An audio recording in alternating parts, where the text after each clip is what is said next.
our motto is we want to help e-commerce merchants sell more faster with science. And particularly the science that we're interested in is behavioral analytics and behavioral economics. Welcome to the Milk Bottle Shopify e-commerce podcast, brought to you by Milk Bottle Labs, Ireland's top-rated Shopify experts.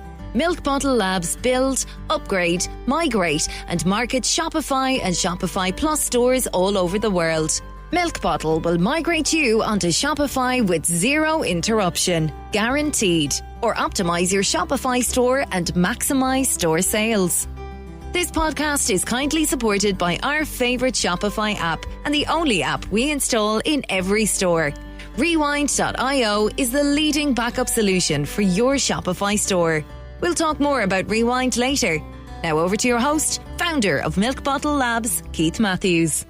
Hi there. Welcome back to another episode of the Milk Bottle Shopify e-commerce podcast. Today, I'm delighted to talk to Brecker Brees. He's based in Las Vegas, and he is one of the co-founders of Pricestack, which is a intelligent e-commerce pricing platform available for e-commerce store owners and Shopify store owners. Interesting conversation I had with Brecker. Over the past few months, I've noticed that Shopify store owners are adjusting their price based on competitor analysis and also based on emotion. And we learn in this conversation with Brecker that in actual fact, there is systems out there that can intelligently reprice your products based on multiple factors. So here goes. Hey, Brecker, how are you? Great, Keith. How you doing? Good. Thanks for joining us. Thanks for having me. So just before I pressed the record button, I got very jealous because you were explaining to me that you are based in Las Vegas. Yes. How does an app developer stroke pricing economist end up in Las Vegas? Explain, please. You know, it's funny. A lot of people think that it's strange to be born and raised here, but I actually was. And so this is home for me. And it's a little different experience living here than coming to party and vacation. It's a great place to live. I really love it. I was there 20 years ago. I mean, you must have witnessed some serious changes in the last 20 years. It's expanding big time, is it? Oh, definitely. I mean, not just, the suburbs and where I live, but it's been really crazy just to see the strip grow and expand. What was even crazier is during the pandemic to see it completely shut down and to drive down Las Vegas Boulevard and see zero tourists, just absolutely no one. It just looked like a ghost town. I had never seen that before. I was always used to, for years and years and years going down there and just seeing it packed with tourists. So that was insane. And at this point, so we're recording this now in the third week in February. So we're 11 months officially into the pandemic. What state is Vegas in at the moment? Is it closed? Is it open for business? Is it shut? It's open for business, but with a really, modified sort of system. It's really hard to limit the amount of people you have inside a casino. So they try the best to do that. But it's kind of funny if you sit down at like a blackjack table or something like that, there's screens in between every single individual person. It doesn't matter what you're doing in the casino. If you're doing any form of gambling or any activities inside a casino, you're in your own little glass bubble, and they keep everyone contained like that. And I think that's sort of how they're getting away with opening everything up. Yeah, I suppose there's so much money at stake in a casino, they can probably afford to make the adjustments. Yeah, indeed. Exactly. Very, very, very interesting. Well, look, nice to have you. I always love talking to people around the world, and when there's a Shopify connection or some sort of an e-commerce connection, it's great. So thanks for taking the time out of your day to join us. We're here to talk about Pricestack, a very, very clever and a very intelligent way of changing the prices on your store depending on multiple factors. So explain to the listeners exactly what Pricestack is. Definitely. So Pricestack started as a AI-driven e-commerce pricing platform. Since then, we are expanding to things that are price related, that are customer prospecting related. But basically, our motto is we want to help e-commerce merchants sell more faster with science. And particularly the science that we're interested in is behavioral analytics and behavioral economics, really just understanding customer behavior and using customer behavior to make substantial improvements to your pricing strategy, to your sale and discount strategy, to your ad prospecting strategy really has some amazing effects. And it's something that we definitely specialize in. Before you get into the details of exactly what your application does, how did you get into it? Do you have a background in economics or a background in science? How did you get into this space? I do. So my co-founder, Ian McHugh, we're both trained economists. He is a self-taught developer and an excellent one at that. I actually have a research background in economics. I spent some time working at the university that I attended in the economics lab, working on some projects that the university had been developing for some time. And I had great opportunities to work with some very, very intelligent economists. I even had the opportunity to do a little work with and study under a Nobel laureate economist. So I was very, very lucky and privileged to have an excellent economics education. So you're applying, academic principles to e-commerce. Is that right? Exactly. Yeah. There were so many things that Ian and I saw were, so many interesting and fascinating things going on inside the economics lab at universities that people were experimenting with, they were testing with, but the applications were so academic, right? For lack of a better term. And we thought to ourselves, wow, there are a lot of things going on right now in the world of experimental and behavioral economics that can make the life of an e-commerce merchant a whole lot easier. And so that's what really sparked the fire for us to sort of get together and come to the conclusion that we can really make something happen here. Your application is it using visitor data to manipulate pricing? Like, explain to the user, let's say I'm an e-commerce user and I'm turning over $500,000 a year, and all of a sudden COVID arrives and my sales are getting up to $2-3 million a year. And in that case, some people have actually lost control of their businesses because they can't see where it's going to end. And also a lot of Shopify store owners have had issues with, operational issues with fulfillment and, exactly. Delivery. So am I right in saying that what Pricestack actually does is takes an element of the manual effort on behalf of a store owner, it takes it away and automates it? Is that correct? Exactly. That's definitely an aspect of it. And we do offer inventory management services to control inventory levels with price.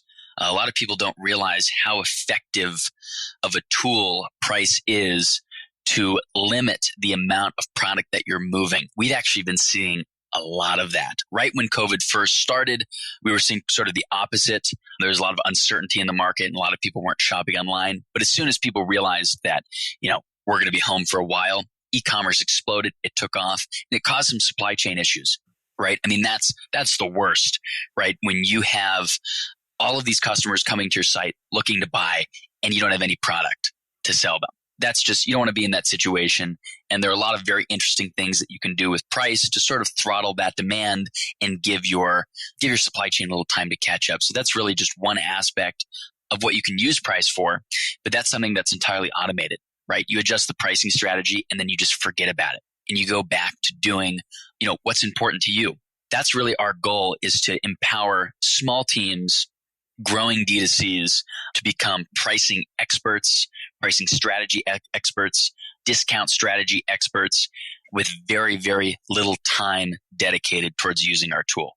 Just give us an example of that. Is it that if 50% of your visitors are all of a sudden visiting a certain product, is that an opportunity, and purchasing that product, is that an opportunity to raise the price depending on inventory levels or depending on visitor levels? Like, what are the attributes and the aspects that will influence the price change or should influence it? Yeah, definitely. So our model looks at a very wide variety of factors.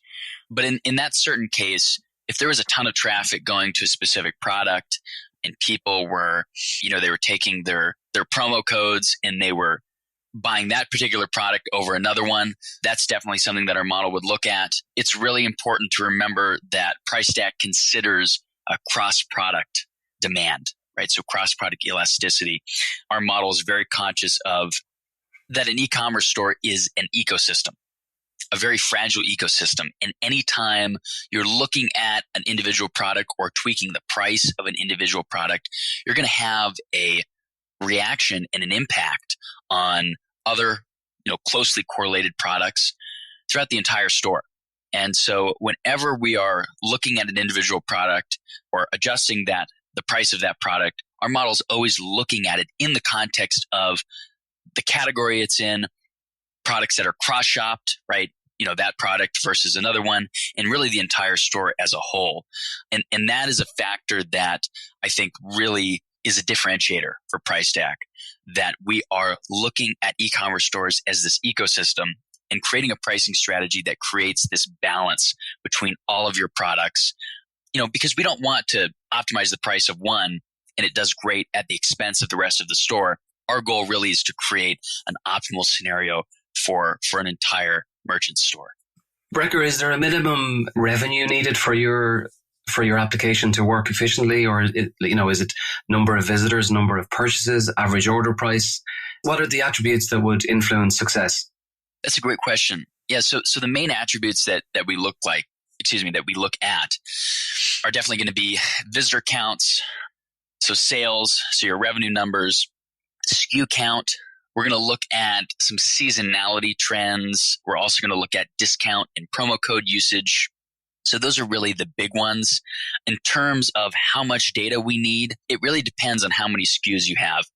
But we like to say that the floor is usually around $500,000 in sales. Pretty much any merchant, 99% of merchants doing over $1 million a year in sales will be able to use 100% of Pricestack and be able to get the full value out of it in a timely manner. But like I said, it depends on the SKU count. If you're doing $1 million a year with 100 SKUs, each of those SKUs is going to have a lot more data and a lot better data than if you're doing $1 million a year with 5,000 SKUs. It really depends on the merchant. But we always tell people, please reach out. We'll take a look at your store and we'll let you know as soon as we can if it would be a good fit. That's a good point about the number of SKUs versus the number of sales. I mean, there's people probably doing, millions and millions of dollars with single SKU stores. So yeah, that's a good point you made. Can you cite any examples, any case studies that have had like serious success with your application? Definitely. Our latest case study was with a company called WalkiePaws on walkiepaws.com. They sell dog leggings and other dog apparel. It's a great idea. Awesome CEO. She's doing a phenomenal job running that company. We've actually had the opportunity to grow their revenue per shopper by 57% and their profit per shopper plus 71%. I believe we added about 9.3% to their overall bottom line.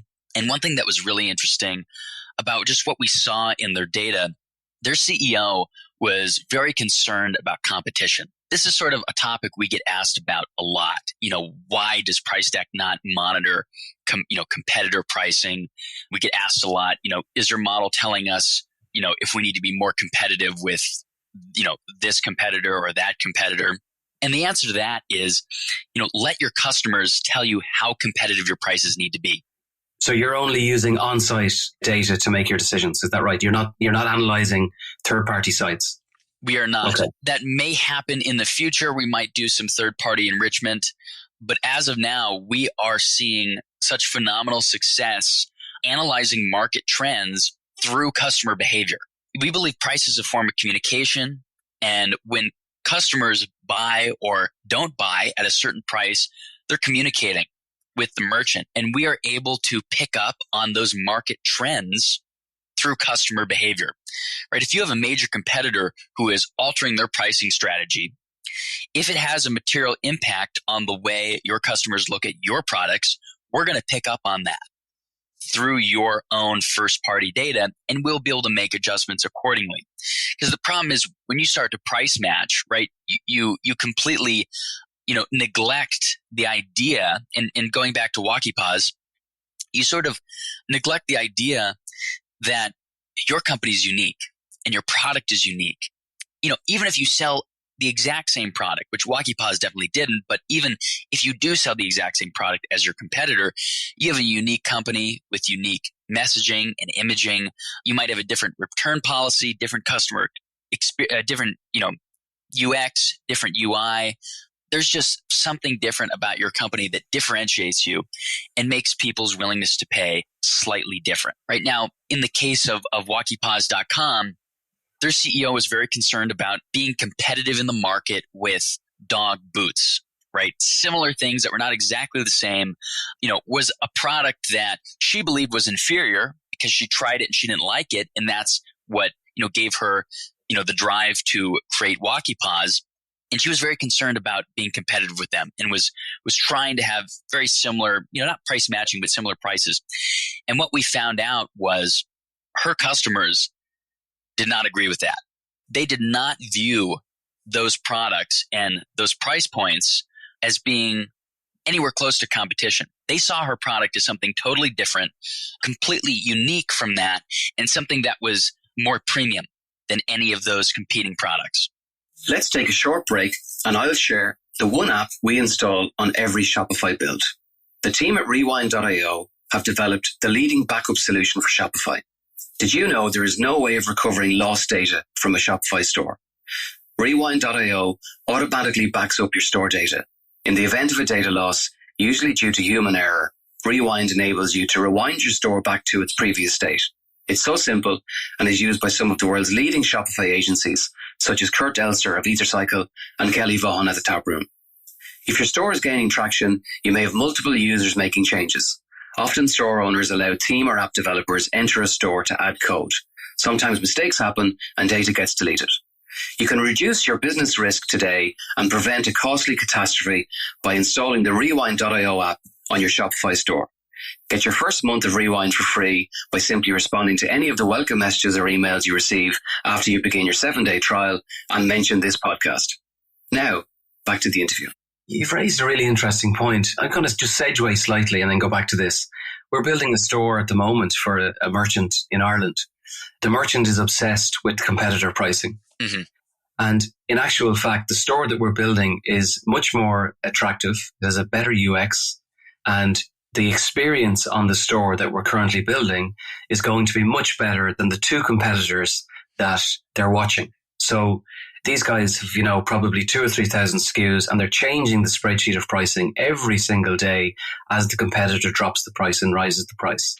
And something that I've noticed over the last couple of years is the first thing they do is merchants look in the rearview mirror, they try and figure out where their competition is going, and then they make an emotional change to the pricing of their product instead of it being based on exactly as you said, the service, the customer support, the quality of the product that's used in their own product. So I'm seeing it over here in Ireland and the UK, and we work with clients in the US and the East Coast primarily. So are you seeing that across your customer base as well? The very same simplistic, very kind of emotional attitude to product pricing. In other words, lower the price if you have to. Are you seeing that? We're definitely seeing a ton of that, especially from merchants who want to do a lot of like A/B price testing and price matching. That can become very emotional, right? As they say, oh, well, company XYZ is charging this, but our product is a little better. So how about we try this price and this price, and we'll A/B. We see a lot of that, but really, the underlying problem there, right, is that lack of data. That's really why we started Pricestack, is because we noticed that there was a lot of that going on in the market. There was a lot of testing, which we don't believe in testing. When you have excellent AI and ML tools, there really is not a need to run all these tests. And we saw a lot of matching. We also saw a lot of merchants just guessing or using, a really outdated, old-fashioned pricing model like cost plus, right? We've seen some merchants who, at first when they're a little reluctant to allow the AI to recommend some of these changes, they'll tell us something like, oh, we need 20% margins, right? Everything has to be, or minimum 15%. And that's as low as we'll ever go. And you ask them why, their answer is, that's just what we do. They probably read it in an entrepreneurial book or something, or a Start Your Own Business magazine. It's interesting you talk about margins, because I think that merchants who are reselling a product and the manufacturer gives them a recommended retail price, they probably are the ones that are more obsessed about the 20% or the 15%. But if you're producing a product which is a premium product and you believe in the product and your customers believe in it, your application is absolutely very, very powerful, because you can give the originator of that product information which will help them price it. I think that's where it's extremely valuable. To go back to the sample that you gave in terms of the walkie paws, how long did it take them to realize the power of Pricestack? Did it take them months or weeks, or what was the journey like? I would say that, and to preface, when you start optimizing a pricing strategy, sometimes there can be a little turbulence in the first couple of weeks. And that's totally normal, right? Because you just have to sort of wait for things to set in before you can start getting some good data. I would say it took about a month with them before it became crystal clear that everything was moving in the right direction.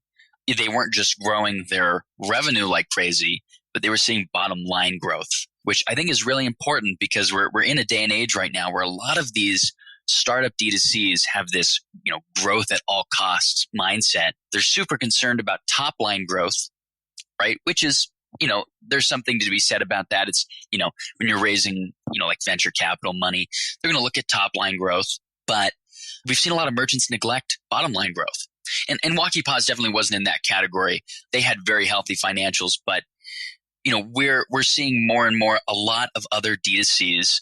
They just want that top line growth, and they're not as concerned about bottom line growth. And so growing the two in unison, I think, is going to be very, very, very important for these booming D2Cs to create sustainable businesses, right? That they can grow and run, not just in this boom that we're in right now, but for years to come. And so that's really the goal too. We want to improve, the financial health and the unit economics of these companies as well.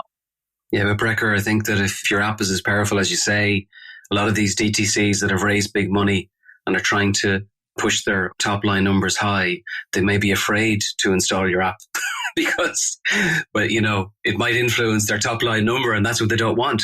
I'll tell you this. Our model can be adjusted to have a bias to optimize for profit or for revenue, or a combination of the two. You can have a hybrid. So if you have a D2C that wants to increase profitability, and that's really all they care about, we can do that. If they want to increase their cash flow like crazy and optimize for revenue, and they're trying to scale as quickly as possible, and that's what they want, we can do that too. If they want a healthy combination of the two, that's another thing we can do. So we've really gotten very good at training ML models to be uniquely situated to suit the needs of individual users and individual merchants. So, to those concerns and to those merchants out there looking for something specific like that, that is not a problem at all for us, and definitely something that we can handle. That's great. That's great. I also noticed on your website, Brecker, have you an optimization tool for Facebook marketing as well? We do. That's actually something that we've recently rolled out. We've been working on it for a while now. We're super excited about it. Briefly, what it is, we have been forecasting customer lifetime values for a long time. That's a part of our price optimization process, is to forecast out into the future customer lifetime values of individual customers, aggregate some of that data to optimize price. What we're doing now is sort of taking a step back and just keeping that data on a per visitor basis. And we are creating customer lifetime value based lookalike audiences. And we are feeding that to Facebook so that merchants have proper and better views of customer lifetime values. You're feeding those to Facebook, giving Facebook a better idea of what your best customers look like, what your not so good customers look like, while also optimizing bidding for 12-month profit. And we think that's so important because we've been seeing a lot of merchants, one, who are not even uploading customer lifetime value data to Facebook. We know it's a recent feature that they've added, but it's something that we're not seeing enough people take advantage of. But the ones that are, we're seeing them feed Facebook historical lifetime value numbers, right? Not forecasting into the future, not feeding it true lifetime value, but feeding Facebook ads historical numbers. And when you do that, there's a lot of bias towards new customers, right? You have an old customer who's been a customer for 6 months and they purchased on 3 occasions. They spent $100 each time. You have a customer who's only purchased one time and spent $100. Well, feeding it Facebook that historical data, you're telling Facebook that the 6-month long customer is a good customer and the one who's only been a customer for a month is a bad customer. Because you're saying those are their lifetime values over the lifetime of them being a customer. But the problem is they haven't experienced their lifetime of being a customer yet. They haven't had the opportunity to come back again, like that 6-month customer. And so it's really, it's like that old saying, garbage in, garbage out, right? It's not good data that's being fed. And so you can't have a very high expectation of how Facebook utilizes that data. And so we're basically using our forecasting that we have experience with and cleaning that up, giving Facebook an excellent idea of who your best customers are, allowing you to target more loyal, lifelong customers and fewer single-time purchasers. It's a great idea. The Facebook platform it's not really user-friendly, and I can imagine why a lot of users, while they depend on Facebook's platform for, probably in some cases, depending on what vertical you're in, for the core of their sales, and the platform isn't particularly user-friendly. So I could see why users wouldn't be uploading that data in. That seems like a massive area of growth for yourselves. That's a very clever idea. Well done on that. Thank you. Yeah, there are a lot of merchants too who they don't realize that Facebook ads are optimized to convert between 1 and 7 days of an individual clicking on the ad. And when you have a product that, for some products it's fine. When you have something that is a consumable product or something that you use and run out of, like cosmetics or vitamins, anything health and beauty, anything that is a subscription-based or repeat purchase business model, that's not optimal for you, right? You want to optimize your bidding to target people who are going to purchase something, run out of it or consume it, and love it so much that they come back and buy more. And sometimes for purchases like that, right, it's going to take someone longer than 1 to 7 days to determine if they're going to go with you, versus a competitor. It's just not optimal. It is just not optimal. And so optimizing for 365-day lifetime value is going to be a game changer for bidding and for targeting on Facebook ads. And again, Brecker, just a similar question to what I asked you before. Is there a threshold of Facebook budget for you to get value as a merchant out of that application? What are the criteria, for example, to use that application on your platform? Yeah, so that's an interesting question.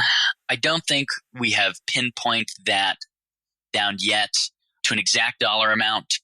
I would say if you're spending $5,000 to $6,000 a month on Facebook ads, that's a pretty decent floor to set that ad. It also depends on how many customers have purchased your products, right? How many names you have in your database, right? Because that allows our model to do more forecasting, to build larger lists, to build more accurate lists. And so that's going to be a factor of, how fast you're scaling, how long your store has been around. So we recommend that an e-commerce merchant has been around for approximately 6 months before Pricestack would be an excellent fit for them. And again, it really depends. If you're scaling like crazy and you're doing a ton of revenue, maybe 2 or 3 months might suffice. If you're bootstrapping and you're a smaller store, maybe a year. It really just depends, and we take it on a case-by-case basis. You've answered the question very, very well. At the end of the day, and I know that every single e-commerce store is different. All of the stats are different. All of the numbers associated with a successful business are different. So before we go, do you have any exciting plans for the business? Anything you can share with us, That's interesting. We were just talking about that over the weekend. We do. There are a lot of exciting things that are going to be coming with Pricestack. Nothing that I can speak on quite yet. That's okay. Yeah, but we really are trying to create a platform and not just, our pricing tool. And that's why we worked very hard to actually recently add. Well, one thing I can talk on is we have now added discount promo code optimization. Sometimes it's more optimal to optimize a price. Sometimes it's more optimal to offer a sale or a discount. And sometimes it's more optimal to send individualized and personalized discounts and promos to individual customers at optimal times instead of optimizing a price, or doing both simultaneously. And so that's sort of what we offer now in terms of ongoing price optimization. So your customers are not seeing dynamic prices that are always changing. We are now using our AI to optimize promo codes. And that's something that we're super excited about. There's going to be more to come in that area, but that's something we're rolling out right now and we're offering, and that's going to be a game changer for price optimization as well. That's brilliant. Before we go, I'll just give the listeners this little nugget. I got an interesting email from a very large UK retailer recently called Zalando, and they alerted me to the fact that a product that I had in my cart a few weeks previously had dropped in price. So it was an abandoned cart alert to tell me the product was cheaper. And I've been trying to figure out how to simulate the same customer experience in Klaviyo. I haven't figured it out yet, but in that case, of course, you could send the customer an automatically generated discount code if you wanted to through your application with, I'm sure, some work behind the scenes to set it up. But look, really, really nice talking to you. Thank you very, very much for your time today, and the best of luck in the future. Thank you. Thanks for having me. Thanks for listening to the Milk Bottle Shopify e-commerce podcast. All of our episodes are available on Spotify and iTunes. We really appreciate the support of our sponsor, Rewindio, the leading backup solution for your Shopify store. Get your first month of Rewind for free. Just respond to any of the welcome messages or emails after you begin your 7-day free trial and mention our podcast. Until the next time, take care.